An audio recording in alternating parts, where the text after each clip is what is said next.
Lumpuhnya pariwisata di Provinsi Lampung tentunya berdampak pada perekonomian di daerah ini. Dan itu tentunya bukan hanya terjadi pada satu sektor, tapi juga meliputi yang lainnya. Mulai dari perhotelan, kemudian destinasi wisata, hingga bandara dan juga pelabuhan. Nah, saat ini kita masih berbicara dengan Mbak Cici terkait dengan aman mendulang devisa di tengah pandemi. Baik, Mbak Cici, itu tadi sempat saya sampaikan bahwasannya pariwisata itu kan seperti pohon ya, banyak sektor yang ada di dalamnya begitu. Nah, bagaimana mereka semua tentunya bekerja sama di tengah pandemi saat ini agar tetap survive, Mbak? Ya, inilah kemudian kita belajar dari pandemi-pandemi yang sudah dilalui ya.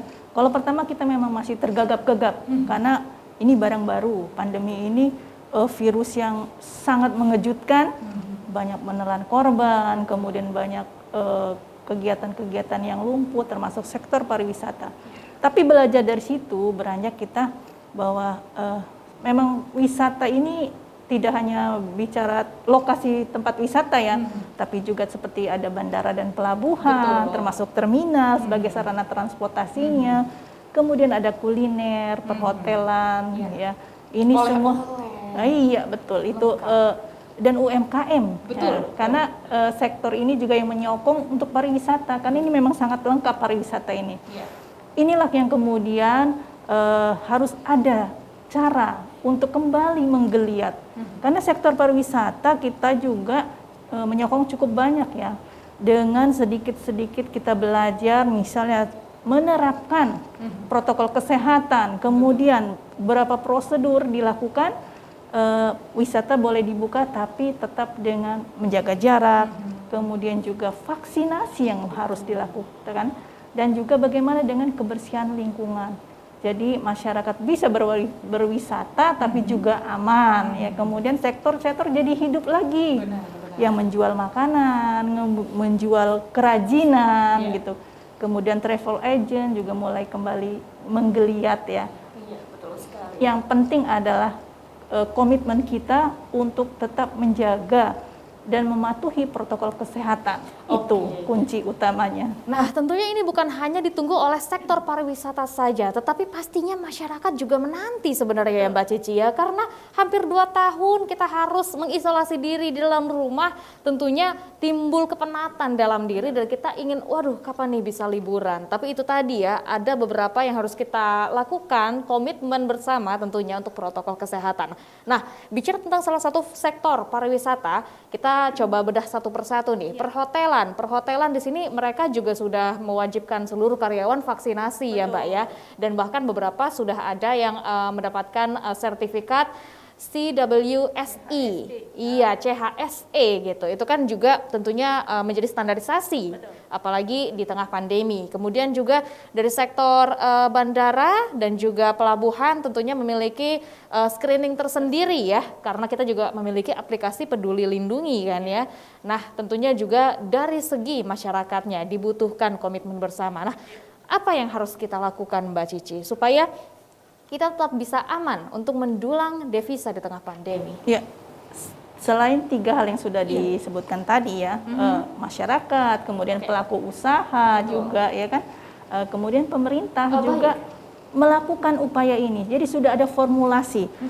Pemerintah memang melihat, waduh, kita tidak bisa tidur terus. Kita tidak bisa terlena dengan COVID, tapi kita harus bangkit. Tapi bagaimana supaya kita bangkit, kita juga aman dan sehat. Rekreasi itu penting kan, rekreasi itu dibutuhkan oleh setiap orang ya kan. Nah, inilah kemudian ada 4 jurus yang dilontarkan pemerintah dalam ini Menteri Pariwisata dan Ekonomi Kreatif ya kan. Jurus pertamanya adalah bahwa kita melakukan vaksinasi ya. Itu menyeluruh, karena memang vaksinasi itu untuk membentuk kekebalan tubuh komunal. Jadi herd immunity itu dibutuhkan supaya memang benar-benar kita tangguh ya. Yang kedua adalah tracing, treatment dan 3T ya. Itu harus dilakukan karena apa? Karena ini untuk melihat kalau ada satu kasus segera cepat ditangani. Jangan berlarut-larut, jangan ada yang disembunyikan atau jangan ada yang takut tapi akhirnya malah terjadi ledakan ya kan ini. Kemudian yang ketiga adalah adanya dana hibah dan dana insentif untuk pelaku pariwisata. Nah, ini pemerintah sudah menggelontorkan dananya nggak kecil loh, 3,7 triliun, cukup besar. Harapannya dengan dana seperti itu akan meraup keuntungan yang lebih berlipat lagi, karena wisata itu pasti memerlukan biaya yang tidak sedikit ya.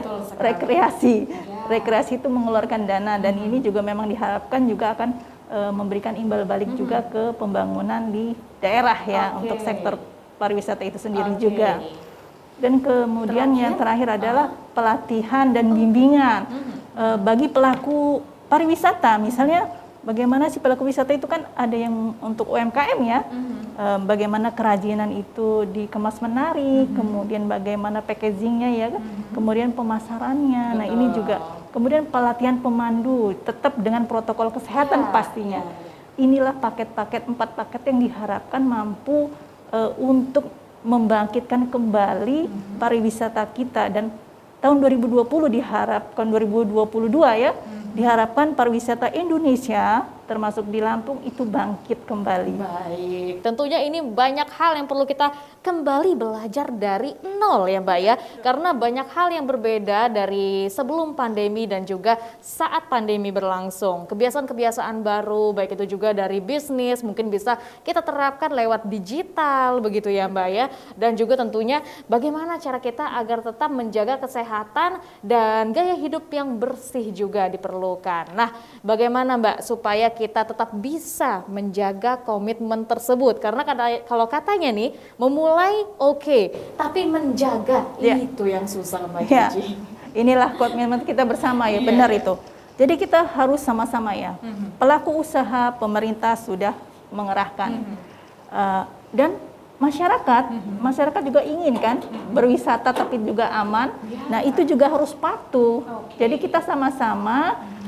Jangan pula yang sakit datang ke lokasi wisata malah menimbulkan menimbulkan hal-hal yang tidak diinginkan.